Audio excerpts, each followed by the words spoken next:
You know, every season of The Boys does a shocking thing, so I'm just going to do this.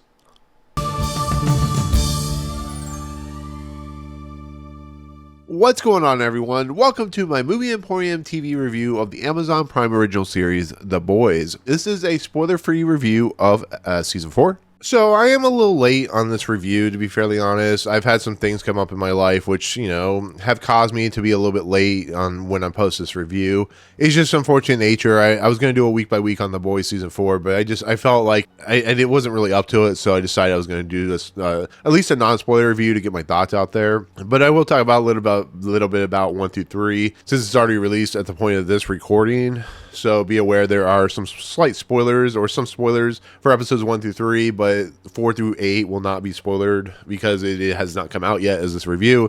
But I'll be interested to see how people react when the episodes start releasing week by week. So with that said, The Boys Season 4 is something that Eric Kripke has very much alluded to as a season that is dealing with Trumpism, that is dealing with the divide of culture and divide of politics and the divide of misinformation in the world, in the news outlets, the people who will believe anything, I guess you could say. And I'm not here to downtrod anybody, but Eric Kripke is very much of a particular set of beliefs, and his beliefs are played full force in this season, and that for better or worse, that's going to upset a lot of subset of people, but it won't, people will enjoy it, but some people will not enjoy it for that particular reason.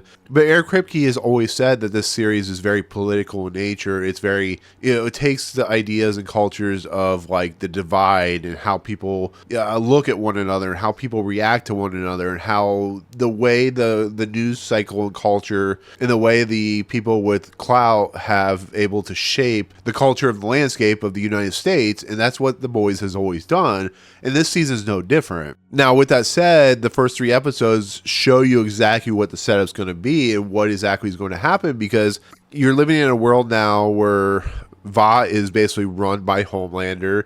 He's taken the reins, and he's also somebody who's dealing with a midlife crisis. He now has his son Ryan in his mix. He has Billy the Butcher and the boys kind of going after him.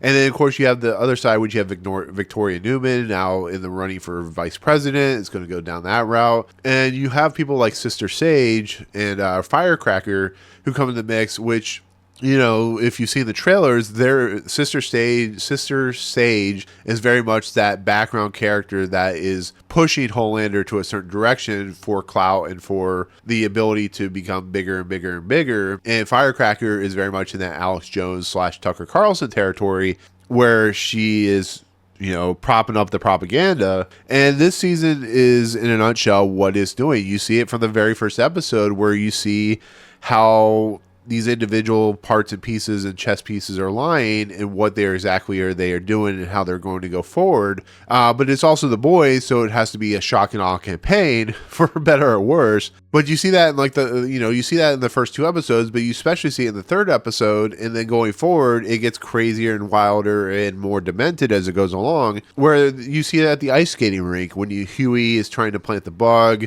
and of course Homelander realizes who it is, and so he's trying to kill Huey, but Mother's Milk decides he's going to distract Homelander, and Homelander ends up by cutting in half one of the ice skaters. And that's what this season is technically doing, giving this false sense of reality, a false sense of security to a world that is very fragile in a lot of respects. And you see that with how, like I said, Homelander and his kind of mentality state, and how Sister Sage, who's fantastic, Susan Heyward's fantastic in this season, how that plays out, and how just kind of everything starts to boil. You see it in like the courtroom stuff and the courtroom drama stuff, and how people are scared to convict Homelander, and you see the fight break out, and you see the poor individual guys who are the fanatics of Homelander just be brutally murdered, and then there's people are being convicted, and people are being suspected of doing it who are not the people that did it. And it's all about the misinformation, misleading of the population, and how people can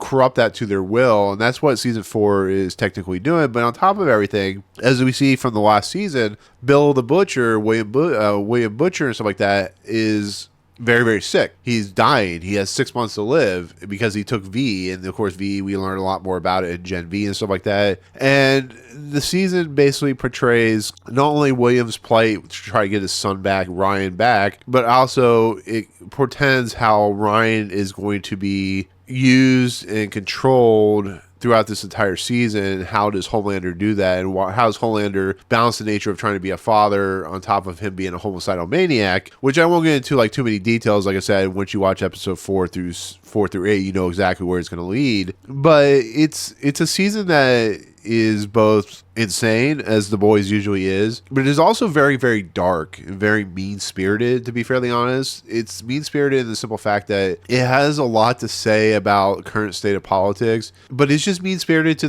the cast, the characters, the people around it. The things they do in this season are brutal and violent, and the revelations that started popping up as the series moves along with certain characters of the show really shows that this cast is just completely effed up in the head. There are things that'll shock and awe you, especially I think once episode 4 happens, and I'm going to be interested to see the comments. It's going to be interesting to see how people react to what happens in the series, because once again, fortunately, it's also mean-spirited in the simple fact that it takes the gullible side of nature of human being and just runs with it. It allows these people to just fall apart at the seams, and it's a really fascinating thing to see and really interesting. But once again, to watch how these characters and how the things that come to light and the things that they do and how they play their characters and what they say and what they act, and it was crazy to watch. You know, they go places with this season with, you know, side characters and how they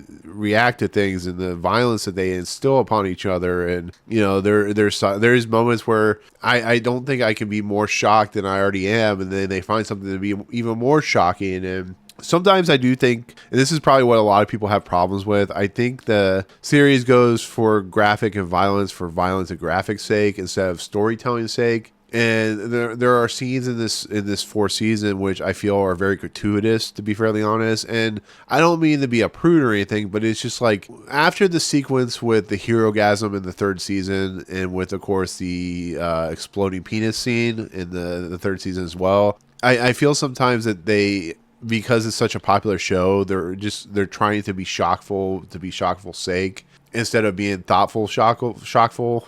Thoughtful, shocking, I guess you could say. It does become a detriment to the show, because the other main problem with the show is you have characters like the Deep. You have a character like Black Noir who comes in the mix, Black Noir 2. I like what Black Noir 2's character does, but once again, I think after the Deep kind of fell from grace, I think his character is kind of misguided and misled, and I think it's interesting what they do with the two characters, but I never really feel like the character gets much depth of his like story arcs and storytelling aspects, and I just felt it was weird, to be fairly honest. It's the same thing with, like, you know, Ashley's character, the woman who was the CEO of VOT. She is dealing with some crap after she kind of put herself in this situation.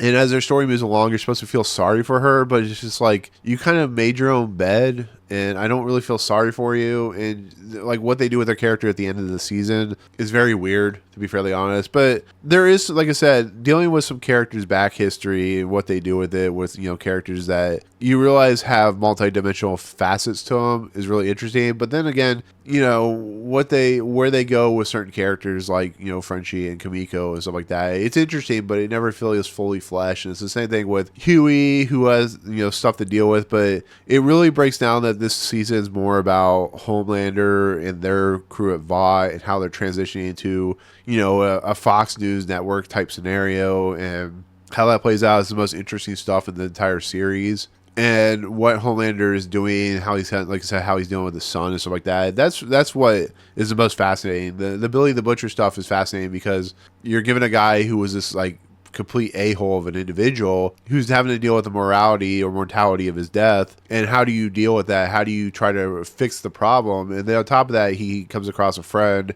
who's played by Jeffrey D. Morgan, who has a very interesting kind of role in this series as well. You know, it's always nice to see like Jeffrey D. Morgan and stuff because he's worked with Eric Kripke as well as Jensen Ackles in Supernatural. So it's pretty cool to see. It'd be interesting to see if they bring the other brother in to be a character in this series. But when it comes to the ending of this season, it is definitely not the strongest, but it is definitely an interesting one. It definitely ends on some really interesting material. It definitely plays out like here is the culmination to what will be the final season of season 5 of The Boys, and I'm really interested to see where they're heading. They make choices, they do things that are very, very interesting and fascinating. They do things to characters that are very interesting and fascinating. And overall, I think it's a successful season. I really do. I don't think it's as good as the third season, which was really strong. I think, the first season, I think, is the strongest because there is a chaotic nature to the first season that the fourth season feels a little rejected on, I guess you could say. I think the fourth season has a lot of chaotic nature, but you could tell that this show has a way bigger budget,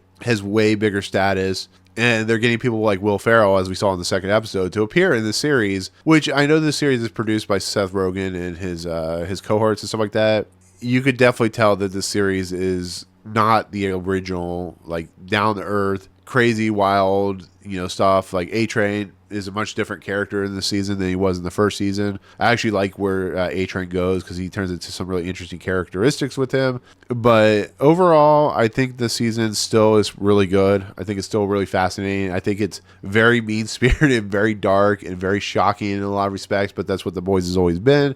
Once again, I don't think it goes as far as the hero-gasm stuff, but as Eric Kripke said, each episode will have a oh crap moment, and it absolutely does. After watching all 8 episodes, it definitely has the oh crap moments that it is expected to have. So overall, from a oh crap moment type perspective, I'll give it a 9 out of 10. But for a storytelling aspect, I'll still give it an 8.5 out of 10 because I still think it has some really interesting values when it comes to the different characters. But I don't think it's successful in the way it portrays certain characters and the way it has to juggle so many different kind of storylines where it kind of falls apart. But, depending on how you feel about the whole state of America, depending on is going to be how you feel about this season. So season 4, definitely recommend if you're interested, but go in knowing that it is very much a shock and awe type season. So with that said, that is going to be my take on season 4 of The Boys, now on Amazon Prime, week by week from episodes 4 through 8. But once again, that's how they roll. So thank you so much for watching my review of The Boys season 4. In the comments below, let me know what you think of this season. You can let me know in the 8th episode what you think, but let me know how you feel about the first 3 episodes and how you feel about where it's going to go forward. But yeah,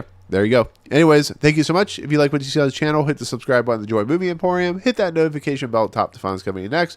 If you like this video, awesome. Hit that like button. And as always, we'll see you guys on the next video. Peace out.